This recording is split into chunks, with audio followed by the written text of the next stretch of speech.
Saudara-saudara kekasih Yesus Kristus, selamat pagi, selamat menjalani hari-hari kita bersama dengan Roh Kudus.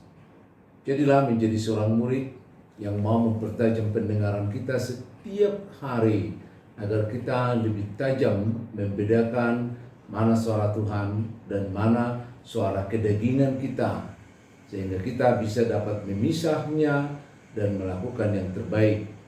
Sapaan rohani kita seperti pagi ini masih dari Yohanes pasal yang kedua, ayat yang pertama sampai 11, tentang tanda ajaib yang pertama kali dilakukan Tuhan Yesus, yakni ketika air diubah menjadi anggur.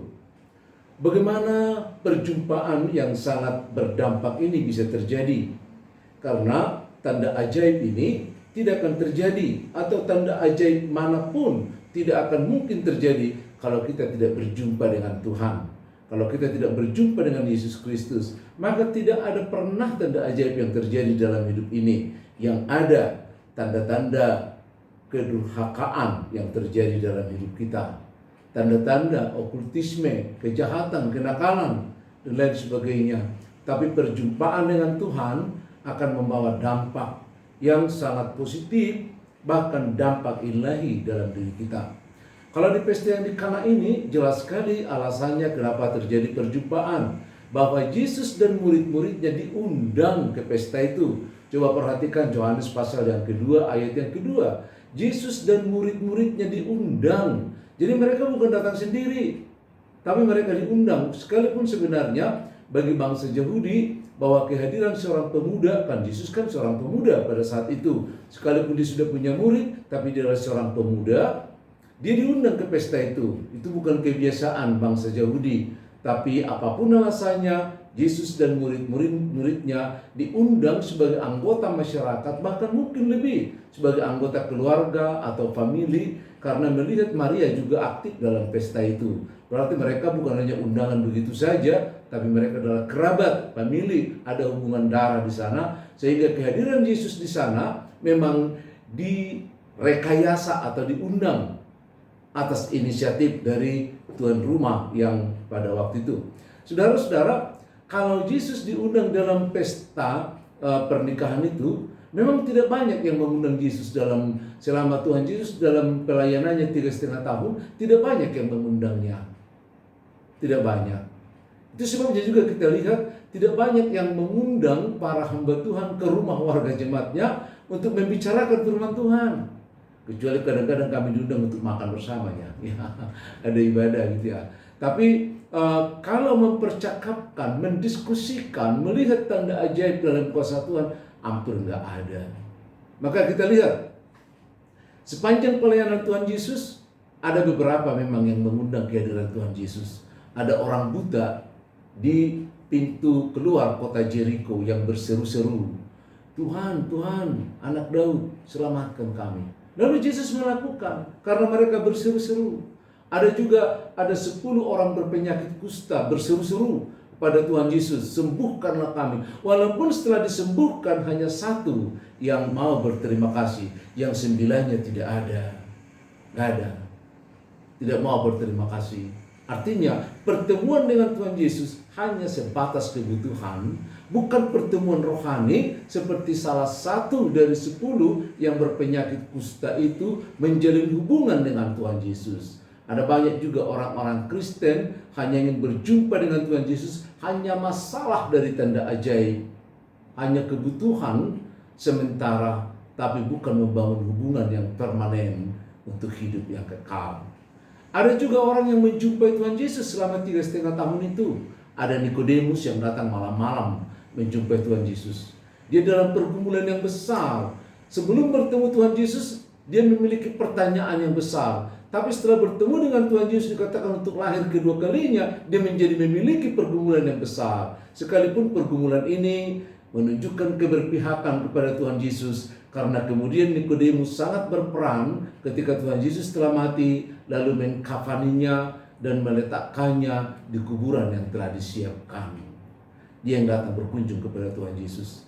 Ada juga perempuan Kana yang sudah saya bacakan, kita ceritakan kemarin, yang datang kepada Tuhan Yesus lalu meminta kesembuhan dari Tuhan Yesus, Tapi Yesus mengatakan, mengumpamakan dia sama seperti seorang anjing. Ya, tapi dia mau menerimanya karena dia memang sengaja datang. Kalau kita sudah sengaja, kan siap menanggung risiko, mau dikatakan apapun, maka datanglah kepada Tuhan Yesus dengan sengaja, ya, mempersiapkan segala sesuatunya, termasuk mempersiapkan mental kita, sehingga apapun yang terjadi, kadang-kadang kita dilecehkan orang, kadang-kadang kita dianggap orang sok suci dan lain sebagainya. Tapi kalau kita sudah sengaja mau bertemu dengan Tuhan Yesus, yakin pasti mampu menghadapi hal-hal tersebut. Ada juga perempuan yang menjamah jubah Tuhan Yesus. Perempuan ini sudah lama memiliki penyakit kewanitaan, tapi dia yakin kalau bertemu dengan Yesus, kalau berjumpa dengan Yesus, jangankan dengan orangnya, hanya menyentuh jubahnya, coba imannya itu, hanya menyentuh aja.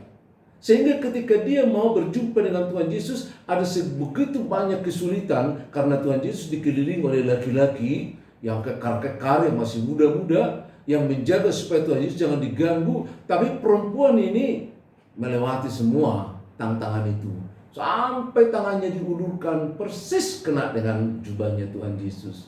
Orang yang sengaja ingin datang kepada Tuhan Yesus, dia mampu menepis segala tantangan. Dia mampu melawan secara psikologis sekalipun jadi rendahkan. Bahkan dia mampu berubah seperti Nikodemus kalau kita memang sengaja datang kepada Tuhan Yesus. Saudara-saudara, ada juga yang akhirnya Yesus menawarkan diri datang kepadanya. Siapa itu? Zakheus yang pendek itu. Dia kan ingin melihat Tuhan Yesus, dia naik ke pohon supaya dia melihat Tuhan Yesus. Tuhan Yesus menyuruh dia pulang. Turun kau, aku mau tinggal di rumahmu, aku mau makan bersama dengan engkau. Mau mengatakan demikian? Mau mengundang Tuhan Yesus dengan para murid-muridnya, mau mengundang hamba Tuhan dimanapun Anda bergereja, berdiskusi tentang firman Tuhan, tentang hidup yang kekal, tentang perubahan sikap dan lain sebagainya. Ya, bagaimana perjumpaanmu dengan Tuhan Yesus? Apakah karena Yesus mau menjumpaimu? Seperti yang sekarang kita dengarkan, ada banyak orang yang dijumpai Yesus melalui mimpi. Ada banyak orang yang dijumpai Yesus melalui penglihatan. Ada banyak orang dijumpai Tuhan Yesus karena ditantang. Kalau kau benar-benar Tuhan, tunjukkanlah kau ada di dalam hidupku. Aku hanya melihat sedikit aja, aku akan percaya itu. Anda mau yang mana? Tapi yang jelas, Yesus sedang mengetok hatimu. Saat ini juga, coba baca di Wahyu 3 ayat yang ke-20. Dikatakan begini, aku berdiri di pintu hatimu, aku mengetoknya seperti seorang tamu yang ingin datang, yang ingin menjumpai kita. Dia menunggu, dia mengetok. Apakah tamu yang datang atau pemilik kita yang ingin menjumpai kita dengan sengaja hanya sekali ketok dia, lalu karena kita tidak mendengar, tidak membukanya, lalu dia pulang? Tidak. Sampai sekarang dia mengetok, sampai kita membuka pintu hati kita. Dia katakan, adakah yang mau mendengar ketokanku? Ada begitu banyak suara Tuhan yang boleh kita dengar. Di manakah suara Tuhan yang boleh menyentuh hati kita? Apakah melalui khotbah? Apakah melalui nyanyian? Apakah melalui berbagai berita yang terjadi di tengah-tengah dunia ini? Apakah melalui kesaksian orang? Apakah melalui PI yang disampaikan oleh anak-anak Tuhan? Atau apakah harus karena kecelakaan atau bencana? Di manakah hatimu mendengar ketokan Tuhan? Semua itu akan terjadi menjelang kehidupan kita. Adakah engkau mau membuka pintu hatimu? Karena Tuhan hanya mengatakan begini, aku mau masuk. Aku mau masuk. Kenapa dia harus mau masuk? Karena dia mau makan bersama-sama dengan kita. Makan bersama itu bagi orang-orang Yahudi dulu dan bagi kita adalah orang-orang yang sudah menjalin persahabatan. Apakah kau pernah makan dengan orang yang tidak kau kenal satu meja? Apakah kau pernah makan bersama dengan orang-orang yang tidak yang tidak kau kenal dalam satu persekutuan? Nggak mungkin. Karena acara makan bersama itu menunjukkan bagaimana aku bersama dengan dia, bagaimana dia bersama dengan aku. Maka kalau Tuhan Yesus mengetuk pintu hati kita, dia menunggu, dia mengetok berulang-ulang. Dia mencari kesempatan, dia mau masuk, dia mau menjadi saudara bagi kita. Dan kita menjadi saudaranya, kita menjadi sahabatnya. kita menjadi bagian dari kehidupannya. Kalau kita menjadi bagian dari keilahiannya Allah, maka kita juga bagian dari tanda ajaib itu. Maka kita menjadi anak-anak yang ajaib di tengah bersama dengan manusia di jagat ini. Shalom.